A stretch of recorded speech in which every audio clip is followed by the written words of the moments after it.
जय हिंद। 2 मिनट के लगभग का वीडियो है, छोटा सा वीडियो है और 2 से 3 दिन का समय है आपके पास इस इन्फॉर्मेशन का लाभ लेने का। पीएचडी का फॉर्म निकला था एक यूनिवर्सिटी में, यूपी की यूनिवर्सिटी है, उत्तर प्रदेश की एक स्टेट यूनिवर्सिटी है और वेबसाइट पर ज़्यादा जानकारी उपलब्ध है नहीं, तो ज़्यादा सवाल करिएगा मत। जो सूचना दूंगा उसको लेकर सवाल पूछेंगे तो ज़्यादा अच्छा रहेगा। पीएचडी का फॉर्म निकला था इस यूनिवर्सिटी का, जिसकी लास्ट डेट को आगे बढ़ा दिया गया है, एक्सटेंड कर दिया गया है 20 जुलाई 2023 तक। 20 जुलाई 2023 तक किस विषय में कितनी सीट है इसकी जानकारी मुझे है नहीं और वेबसाइट पर मुझे मिली भी नहीं जितना मैंने खोजा। दूसरी बात कि 21 और 22 और 23 सेशन के सत्र का एंट्रेंस एग्जामिनेशन एक साथ होगा। कुछ बच्चों ने लास्ट ईयर भी अप्लाई किया था 2022 में, यानी कि 21-22 के सेशन में उनकी भी परीक्षा नहीं हुई है और कुछ बच्चे अब अप्लाई करेंगे इस सेशन में, ठीक है, तो इसका ध्यान रखिएगा। तो इस यूनिवर्सिटी का फॉर्म भर दीजिए और इसकी एंट्रेंस एग्जामिनेशन की, क्योंकि उसमें लिखा गया है 21 और 22 और 22 और 23, इसमें न्यू लिखा है लेकिन न्यू है नहीं क्योंकि लास्ट ईयर का कुछ अता पता है नहीं। एंट्रेंस की जो संभावित डेट बताई जा रही है, जो अखबारों में पब्लिश हुई है या इसके ट्विटर अकाउंट पर, उसमें दी गई है 30 जुलाई या 31 जुलाई के आसपास। 30 जुलाई या 31 जुलाई को इसकी प्रवेश परीक्षा होनी है। प्रवेश परीक्षा गोरखपुर यूनिवर्सिटी में ही होगी, दीनदयाल उपाध्याय यूनिवर्सिटी, जो इसकी यूनिवर्सिटी गोरखपुर में ये पड़ती होगी में, ठीक है। योगी जो उत्तर प्रदेश के मुख्यमंत्री हैं उनका चुनाव क्षेत्र भी यही है। तो अच्छी यूनिवर्सिटी है, ए ग्रेड यूनिवर्सिटी है। नेक के द्वारा इसको ए ग्रेड दिया, A++ दिया गया, A++ दिया गया है। और इस यूनिवर्सिटी को और इसका एडमिट कार्ड भी लगभग 25 जुलाई के आसपास वेबसाइट पर अपलोड कर दिया जाएगा। एंट्रेंस एग्जामिनेशन के जो पेपर होंगे आपके या फिर जो उसका सिलेबस होगा उसका मैं लिंक आपको दे दूंगा वेबसाइट से खोज कर। किस किस सब्जेक्ट में अप्लाई कर सकते हैं, उनके सब्जेक्ट के नाम इस प्रकार से हैं। 2 मिनट का बोला था, ज़्यादा हो गया। सब्जेक्ट है physics, commerce, English, Hindi, political science और genetics and plant breeding, ancient history and archaeology, ये एक ही सब्जेक्ट है, ancient history and archaeology.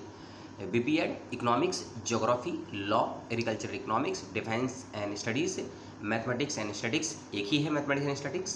Chemistry, education, Hindi दोबारा प्रविष्ट होकर बाय मिस्टेक आ गया है। Psychology, agricultural extension, faculty of agriculture और मेडिवल एंड मॉडर्न हिस्ट्री, ठीक है। मेडिवल एंड मॉडर्न हिस्ट्री एक अलग पेपर है, अलग सब्जेक्ट है, अलग डिपार्टमेंट है। और ancient history and archaeology, ancient history और आर्कोलॉजी ये कंबाइन है, ठीक है। एंशिएंट हिस्ट्री और आर्कोलॉजी कंबाइन है। मेडिवल और मॉडर्न हिस्ट्री ये कंबाइन, 2 अलग अलग सब्जेक्ट हैं। अगर आपको हिस्ट्री में अप्लाई करना है तो 2 सब्जेक्ट आपके पास है, ठीक है। हिस्ट्री वाले चाहे तो पॉलिटिकल साइंस में भी अप्लाई कर सकते हैं और साइकोलॉजी वाले भी साइको में अप्लाई कर सकते हैं, ठीक है। और जो बच्चे खासकर इकोनॉमिक्स के हैं वो बच्चे इकोनॉमिक्स में अप्लाई कर सकते हैं, कॉमर्स में अप्लाई कर सकते हैं। और एक और है एग्रीकल्चरल एक्सटेंशन, इसमें अप्लाई कर सकते हैं। इकोनॉमिक्स तो है ही, और एग्रीकल्चरल इकोनॉमिक्स, ठीक है। एग्रीकल्चरल इकोनॉमिक्स और एग्रीकल्चरल एक्सटेंशन, कॉमर्स और इकोनॉमिक्स, ये 4 सब्जेक्ट इकोनॉमिक्स के वालों के लिए है। ये थोड़े अलाइड विषय में आपको बताएं।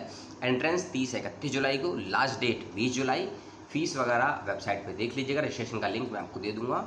सिलेबस मैंने आपको बता ही दिया है और सिलेबस खोल के मैं नहीं बताऊंगा क्योंकि हर सब्जेक्ट का खोलना पड़ेगा, तो किसी का नहीं खोला तो बच्चे बुरा मान जाएंगे, ठीक है।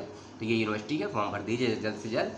और पुराने क्वेश्चन पेपर वेबसाइट पर मुझे कहीं मिले नहीं तो पूछिएगा मत कि पुराने क्वेश्चन पेपर क्या होंगे, सिलेबस मोटा मोटा समझ लीजिए। यदि आपने अभी MA पास किया है या MA कर रहे हैं या 4th सेमेस्टर में है तो आपको ज़्यादा दिक्कत नहीं आएगी। और एलिजिबिलिटी यही है कि आपके MA में यानी कि PG में 55% नंबर यदि हैं और आप यूपी के रहने वाले हैं तो अप्लाई करिएगा, अगर आप जनरल कैटेगरी में आते हैं या फिर EWS कैटेगरी में आते हैं। लेकिन आप यूपी के रहने वाले नहीं हैं, यूपी के बाहर के रहने वाले हैं, तो भी आपके पास 55% नंबर होने चाहिए। अगर मान लीजिए आप यूपी के रहने वाले हैं और आप SC ST कैटेगरी में हैं या OBC नॉन क्रीमी लेयर में है या PWD कैटेगरी में है तो आपको 50% नंबर यदि हैं तो अप्लाई कर सकते हैं। PG का आपका चाहे 4th सेमेस्टर है या PG का आपका 2nd ईयर है तो आवेदन कर सकते हैं। कई बच्चों को हो सकता है एग्जाम हो चुके होंगे PG के, रिजल्ट नहीं आया, उस कंडीशन में अप्लाई कर सकते हैं, ठीक है। अच्छी यूनिवर्सिटी है रिसर्च के मामले में और बहुत, और हाँ बाइलिंगुअल रिसर्च होती है, सोशल साइंस में खासकर बाइलिंगुअल रिसर्च कर सकते हैं। एंट्रेंस भी दोनों मीडियम में आएगा, इंटरव्यू भी दोनों मीडियम में दे सकते हैं, सनॉप्सिस दोनों मीडियम में दे सकते हैं, कोई दिक्कत नहीं आएगी।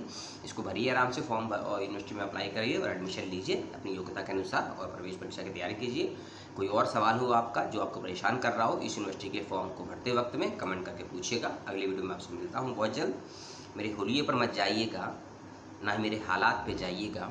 जो आपसे बोला गया है उसको सुनिए, समझिए, ठीक लगे तो अप्लाई करिए, ठीक ना लगे तो इग्नोर करिए। समय नहीं रुकता है तो आप भी मत रुकिए। चरेवेति चरेवेति, मनुष्य जन्म चरेवेति। जय हिंद, सलाम।